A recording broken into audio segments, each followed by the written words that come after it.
Hello friends, आज के इस वीडियो में हम देखेंगे story of English class 12th में जो बहुत इंपॉर्टेंट चैप्टर हो जाता है। आज के इस वीडियो में हम स्टोरी ऑफ इंग्लिश के बारे में पूरा डिटेल से जानेंगे। तो इसमें 6 चैप्टर है, आज हम 6 चैप्टर पूरा पढ़ेंगे। तो आज के इस वीडियो को चलिए शुरू करते हैं। तो चलिए, पहला चैप्टर का नाम आपका क्या है? तो आपका फर्स्ट चैप्टर का नाम होगा ओल्ड इंग्लिश। फर्स्ट चैप्टर का नाम क्या है? तो फर्स्ट चैप्टर का नाम आपका ओल्ड इंग्लिश है। जैसा कि आप स्क्रीन पे देख सकते हैं, फर्स्ट चैप्टर का नाम क्या है? तो ओल्ड इंग्लिश। अब इसमें कुछ बात देखते हैं। एडी का मतलब क्या होता है? एनो डोमिनी। जो भी ईसा मसीह के पूर्व जन्म के बाद हुआ उसको एडी बोलते हैं। जो भी जन्म से पहले हुआ उसको बीसी, यानी बीसी का मतलब बिफोर क्राइस्ट। उसके बाद देखिए, ओल्ड इंग्लिश का जो पीरियड था कब से कब तक था? तो 449 से लेकर 1066 तक था। ओल्ड इंग्लिश का जो पीरियड था कब से कब तक था? तो 449 से लेकर 1066 था। अब देखिए, नॉर्मन कन्क्यूज टुक प्लेस इन 1066। 1066 को क्या कहा जाता है? तो नॉर्मन कन्क्यूज। आपसे ऑब्जेक्टिव में पूछेगा तो 1066 को क्या कहा गया? Norman conquest. क्या कहा गया? Norman conquest. उसके बाद देखिए, Norman belongs to France. Norman कहाँ से बिलोंग करते थे? तो फ्रांस से बिलोंग करते थे, मतलब फ्रांस से। उसके बाद old English is also noun, मतलब ओल्ड इंग्लिश को और क्या क्या कह सकते हैं? ओल्ड इंग्लिश को देखिए, एंग्लो सेक्शन क्या बोलते हैं? एंग्लो सेक्शन और एंग्लो सेल्टिक क्या बोलते हैं? एंग्लो सेक्शन और एंग्लो सेल्टिक बोलते हैं। अब देखिए, एंग्लो सेक्शन कौन थे? तो ये जर्मेनिक ट्राइब्स के लोग थे। कौन थे? जर्मेनिक ट्राइब्स के लोग। अब इसमें 3 प्रजाति रहते थे, एंगल, सेक्शन और जूट्स। कौन कौन रहते थे? एंगल, सेक्शन और जूट्स रहते थे। आपसे क्वेश्चन पूछेगा, जर्मेनिक ट्राइब्स में कौन कौन रहते थे? एंगल, सेक्शन और जूट। एंगल सेक्शन मिला के कौन सा बना? तो एंग्लो सेक्शन। कौन सा बना? Anglo Saxon. और उसके बाद देखिए, जूट्स और सेक्शन मिला के बना एंग्लो सेल्टिक। क्या बना? Anglo Celtic. अब देखिए, इंग्लिश का प्राचीन नाम यानी ईयरली नेम क्या है? तो इग्लिक। और इंग्लैंड का क्या नाम है? तो ईगालैंड। इंग्लैंड का ईगालैंड। इंग्लैंड का क्या था? तो ईगालैंड। अब उसके बाद देखिए, एंग्लो सेक्शन वर जर्मन। एंग्लो सेक्शन कहाँ के लोग को बोलते थे? जर्मन को लोगों को एंग्लो सेक्शन बोलते थे। अब उसके बाद डायलॉग ऑफ ओल्ड इंग्लिश। डायलॉग का मतलब होती है भाषा। कौन कौन सी भाषा बोली जाती है? तो ओल्ड इंग्लिश में there were 4 dialogue of old English. Old English में कितने डायलॉग्स थे? 4 डायलॉग्स थे। पहला का नाम क्या है? केंटिश। फर्स्ट का नाम क्या है? केंटिश। सेकेंड का नाम क्या है? नॉर्थेबिरियन। सेकेंड का नाम नॉर्थेबिरियन। थर्ड का नाम क्या है? तो मेरिकोन। थर्ड का नाम क्या है? तो मेरिकोन। उसके बाद लास्ट फोर्थ का नाम क्या है? West Saxon. यानी ओल्ड इंग्लिश में कितने डायलॉग हुए? तो 4 dialogue. First Kentish, second Northumbrian, third Mercian, fourth West Saxon. आप देखिए, ओल्ड इंग्लिश में रूनिक अल्फ़ाबेट का प्रयोग किया जाता था। ओल्ड इंग्लिश में पूछेगा कौन से अल्फ़ाबेट का प्रयोग किया जाता था? रूनिक अल्फ़ाबेट का प्रयोग ओल्ड इंग्लिश में किया जाता था। उसके बाद देखिए, कौन से फोर्जियन लैंग्वेज का इन्फ्लुएंस प्रभाव ओल्ड इंग्लिश में हुआ? तो ओल्ड इंग्लिश में फोर्जियन लैंग्वेज का प्रभाव हुआ, लैटिन लैंग्वेज का प्रभाव हुआ और स्कैंडिनेवियन। फोर्जियन लैंग्वेज में कौन कौन हुआ? तो फोर्जियन लैंग्वेज पहला हुआ, उसके बाद सेकेंड लैटिन, उसके बाद थर्ड स्कैंडिनेवियन हुआ। उसके बाद देखते हैं,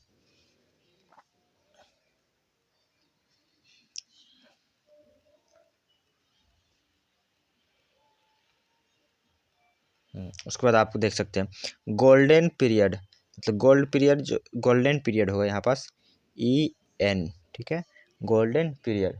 तो गोल्डन पीरियड किसको कहा जाता है? यानी स्वर्णिम युग। ओल्ड इंग्लिश में जो स्वर्णिम युग आया था उसको किसको कहा जाता था? King Alfred. किंग अल्फ्रेड के समय को गोल्डन पीरियड कहा जाता था। यानी गोल्डन ऑफ इंग्लिश किसके समय को कहा जाता था? किंग अल्फ्रेड के समय को। अब देखिए, manuscript of old English. Manuscript में 2 गो है। ओल्ड इंग्लिश में कितने मैन्युस्क्रिप्ट? 2 गो। बीओवुल्फ और जेनियस। बीओवुल्फ और जेनियस। चलिए आगे की ओर बढ़ते, आगे आपका है। उसके बाद देखिए, English is the youngest language. English क्या है? नया लैंग्वेज है। किसके मुकाबले पूछेगा? तो लैटिन, ग्रीक, संस्कृत, इस सब के मुकाबले क्या है? तो यंगेस्ट या यंगर बोल सकते हैं। अब चैप्टर 2 में आएंगे। कौन सा chapter? Middle English. Chapter 2 middle English. Chapter 2 का नाम क्या है? तो मिडिल इंग्लिश। अब देखते हैं, period of middle English. Middle English का पीरियड कब से कब तक था? तो इसका जो पीरियड था 1150 से लेकर 1500, 1150 से लेकर 1500 तक था। उसके बाद इसमें कुछ काम को देखेंगे, यानी state of flux. State of flux में constantly changing and will take some time to settle. बहुत से ऐसे सेटल हुए जो इसमें टाइमिंग के साथ चेंज हुआ था। French become the official language of England. England का ऑफिशियल लैंग्वेज कौन सा था? तो फ्रेंच था, पहले फ्रेंच था, लेकिन वहाँ जब 3 ट्राइब्स के लोग हमला किए, एंगल, सेक्सन और जूस, तो फिर वहाँ पे जाके अपना लैंग्वेज यानी इंग्लिश बोलने लगे। अब देखिए dialogue of middle English, dialogue of middle English. Middle English का कौन कौन से डायलॉग थे? There are 5 dialogues. Middle English कितने में है? 5। और ओल्ड इंग्लिश कितने में था? तो 4। अब इसका नाम जानेंगे। नॉर्थेन, साउथेन, ईस्ट मिडलैंड, वेस्ट मिडलैंड और कैंटिस। कैंटिस ओल्ड इंग्लिश में था और मिडिल इंग्लिश में। पूछा जाएगा कि कौन ऐसा डायलॉग था जो दोनों में था, तो कैंटिस था। उसके बाद 2 significant events of middle English. कितने हुआ था? 2 सिग्निफिकेंस। पहला, the invention of printing technology, यानी प्रिंटिंग टेक्नोलॉजी का खोज कब हुआ? तो मिडिल इंग्लिश का खोज हुआ था मिडिल इंग्लिश में। और उसके बाद खोज कौन किया था? William Sexton. कौन किया? तो विलियम सेक्सटन। कब किया था? 1476 ईस्वी में। उसके बाद देखिए the great vowel shift. The great vowel shift कब हुआ था? मिडिल इंग्लिश में। कब हुआ था? तो मिडिल इंग्लिश में। उसके बाद देखते हैं sound changing affecting the long vowels. ठीक है। उसके बाद well known rights of middle English, मतलब मिडिल इंग्लिश में बहुत सारे ऐसे जो लेख थे लिखे गए, उस लेख का नाम हम पढ़ेंगे। जैसे पहला, जोफ्री चौसर के द्वारा द सेंटाबरी टेल्स लिखा गया। जोफ्री चौसर के द्वारा द सेंटाबरी टेल्स को लिखा गया। उसके बाद फादर ऑफ इंग्लिश पोएट्री और इंग्लिश लिटरेचर। इंग्लिश पोएट्री और इंग्लिश लिटरेचर के पापा कौन थे? तो जोफ्री चौसर थे। कौन थे? तो जोफ्री चौसर। किसके? इंग्लिश पोएट्री और इंग्लिश लिटरेचर के पापा जोफ्री चौसर थे। आप चैप्टर 3 में आ गए। किस में आ गए? चैप्टर 3 में आ गए। चैप्टर 3 का नाम क्या है? तो मॉडर्न इंग्लिश। मॉडर्न इंग्लिश यानी चैप्टर 3। मॉडर्न इंग्लिश का पीरियड कब से था, कब तक था? 1500 से अभी तक जो चल रहा है कौन सा? Modern English. यानी बोल सकते हैं 1500 से 2024 तक जो चल रहा है उसको क्या बोल सकते हैं? Modern English. अब देखिए द पीरियड ऑफ 1500 को लिख सकते हैं 15 सेंचुरी भी, 1500 को लिख सकते हैं 15 सेंचुरी भी। Till now is called the modern English, जो अभी तक चल रहा है मॉडर्न इंग्लिश। अब मॉडर्न इंग्लिश को 2 भागों में बांट दिया, मॉडर्न इंग्लिश 1 और मॉडर्न इंग्लिश 2। इसको याद करने का जरूरत है क्या? मॉडर्न इंग्लिश से मॉडर्न इंग्लिश 1 और 2 बना दिया तो ठीक है। चलिए उसके बाद modern English divided into modern English 1 and modern English 2 on basic of social technology and political development के कारण ये चेंज हो गया। किसके कारण हुआ? तो सोशल टेक्नोलॉजी और पॉलिटिकल डेवलपमेंट के कारण इंग्लिश 1, मॉडर्न इंग्लिश 1 और मॉडर्न इंग्लिश 2 में बट गया था। उसके बाद देखिए 18th century is also known as the Augustan age. पूछेगा 18th सेंचुरी को क्या बोलते हैं? तो अगस्तन एज बोलते हैं।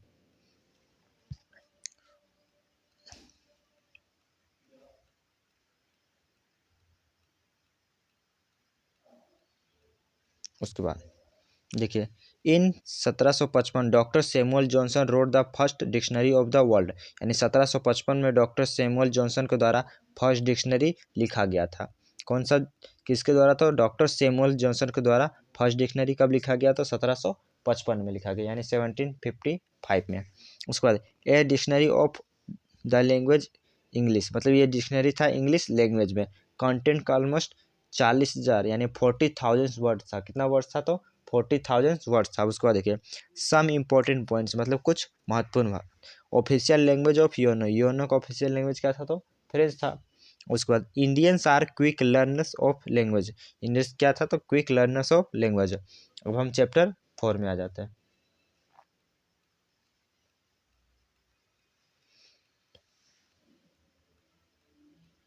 देखिए चैप्टर 4 में क्या है? तो चैप्टर 4 का नाम क्या है? English as a world language. English क्या है? World language. मतलब व्हाट इज इंग्लिश? इंग्लिश क्या है? A language which was originated German and fluent in England, now a standard language, standard language के रूप में हुआ। ठीक है। उसको देखिए चाइनीज और मैंडेरियन, मतलब चाइना में जो भाषा बोला जाता है उसको मैंडेरियन बोलते हैं। Has the largest number of native, मतलब दुनिया में सबसे ज़्यादा बोले जाने वाला लैंग्वेज कौन सा है? तो चाइनीज। 1 नंबर पे चाइनीज है, और 2 नंबर पे कौन है? तो 2 नंबर पे इंग्लिश है, और 3 नंबर पे कौन सा है? तो 3 नंबर पे हिंदी है। याद रखिएगा, फर्स्ट पे चाइनीज, सेकंड पे इंग्लिश, थर्ड पे क्या है? तो थर्ड पे है हिंदी। अब देखिए क्लासिफिकेशन ऑफ, मतलब 3 में बट गया। कौन सा? पहला मदर टंग, मतलब मातृभाषा, इसी को बोल सकते हैं फर्स्ट लैंग्वेज। फर्स्ट लैंग्वेज इसी क्या बोल सकते हैं? First language. और सेकेंड लैंग्वेज बोल सकते हैं फॉर्जियन लैंग्वेज। अब देखिए मदर टंग के रूप में इंग्लिश को कौन कौन सा देश यूज करता है, मतलब मातृभाषा या फर्स्ट लैंग्वेज के रूप में? पहला England, second Australia, third New Zealand, 4 Canada, 5 south Africa, 6 Ireland. इस सब देश का नाम आपको याद रखना पड़ेगा। उसके बाद सेकेंड लैंग्वेज के रूप में India, Pakistan, Singapore, Bangkok, Hong Kong. ठीक है, याद रखिएगा। फॉरजियन लैंग्वेज यानी विदेशी भाषा के रूप में कौन कौन सा यूज करता है? रसिया, चाइना, जापान, अरब। ठीक है, इसको इस लाइन को आपको याद रखना पड़ेगा। ठीक है, बहुत सारे बार पूछा जाता है। Anglo community of India use English their first language. Anglo community जो फर्स्ट लैंग्वेज के रूप में यूज करता है। ठीक है, अब इसमें देख सकते हैं फ्यूचर ऑफ इंग्लिश।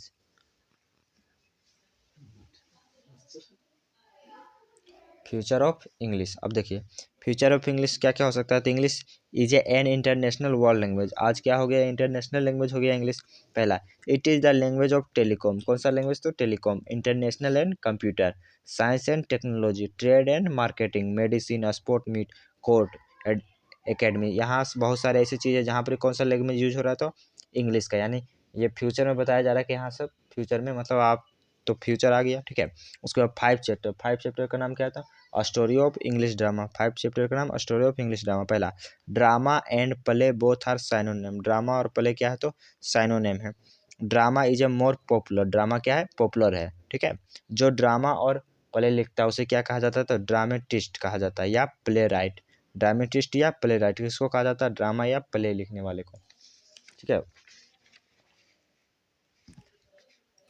उसके बाद देखते हैं drama comes from Greek word. Drama कहाँ से आया है? तो ये ड्रामा ग्रीक का वर्ड है। ड्रामा जो आया है वो ग्रीक का वर्ड है। ठीक है, ड्रामेटिक एलिमेंट्स देख सकते हैं। पहला, plot, character, dialogue, gesture, music और सोलिक। ठीक है, अब ड्रामा का स्ट्रक्चर देखते हैं। Exposition, crisis, denouement, catastrophe, conclusion. ठीक है, अब टाइप्स ऑफ ड्रामा मतलब ड्रामा कितने प्रकार के होते हैं? पहला, tragedy, comedy, tragic comedy, farce. याद रखिएगा। ठीक है, इस लाइन को आप। उसके बाद देखते हैं the first English tragedy was the Gorboduc and was written by Thomas Sackville and Thomas Norton.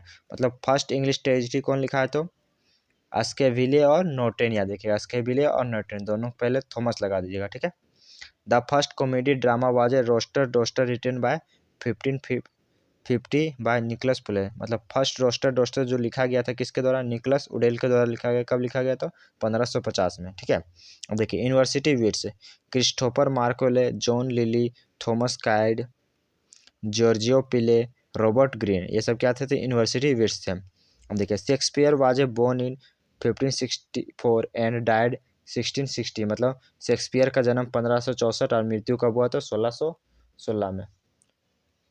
ठीक है, शेक्सपियर का जो जन्म हुआ कब हुआ? 1564 में और मृत्यु हुआ 1616 में। अब लास्ट चैप्टर में चलते हैं। लास्ट चैप्टर आपका क्या है? तो story of the novel in English. मतलब व्हाट इज नोवेल? नोवेल क्या है? तो novel is the visual recorded of what we see, feel, think and learn for life. ठीक है, नोवेल को हम उपन्यास बोलते हैं। नोवेल को क्या बोलते हैं? तो उपन्यास बोलते हैं। उसके बाद expression of the life through language. Sir Walter Scott is said to be the father of historical novel. मतलब हिस्टोरिकल नोवेल का फादर कौन है? तो सर वाल्टर स्कॉट। या देखिएगा वाल्टर स्कॉट किसका फादर है? तो हिस्टोरिकल नोवेल का फादर है। ठीक है,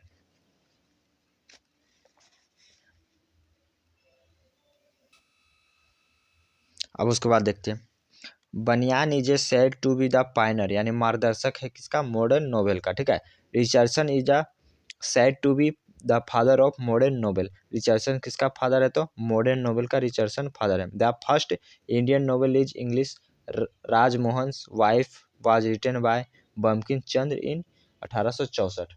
ठीक है, कब लिखा गया था? 1864। किन के द्वारा? तो राजमोहन वाइफ के द्वारा, यानी बंकिम चंद्र के द्वारा। ठीक है, फर्स्ट इंडियन नोवेल लिखा गया था। और उसके बाद इसमें कुछ इंपॉर्टेंट पॉइंट्स को देख लेते हैं। The Anglo Saxon invaded English England in 5th century. मतलब 5वीं शताब्दी में कौन हमला किया था? Anglo Saxon. कहाँ? तो इंग्लैंड पे। English belongs to Asian Indo European family. English क्या है? तो इंडो यूरोपियन फैमिली है। इंग्लिश इज यंगर देन मतलब संस्कृत, पर्शियन, ग्रीक, लैटिन के मुकाबले क्या है? तो नया है। क्या है? तो नया है। ठीक है, उसके बाद Hindi is the third largest spoken. मतलब हिंदी क्या है? तो दुनिया में तीसरे स्थान पे है बोले जाने पे। Chinese is the spoken largest number. मतलब चाइनीज फर्स्ट पे और इंग्लिश क्या है? सेकेंड पे। English is the second largest spoken language. उसके बाद in old English some new letters. Old English में सम न्यू लेटर्स अल्फ़ाबेट को जोड़े गए। क्यू डब्ल्यू जे अगर आज का वीडियो अच्छा लगा तो लाइक शेयर और सब्सक्राइब जरूर करिएगा चैनल को। स्टोरी ऑफ इंग्लिश का मैं नेक्स्ट पार्ट में ऑब्जेक्टिव लेके आऊँगा और एक पार्ट का ऑब्जेक्टिव इसमें डाला हुआ है, आप जाके देख सकते हैं।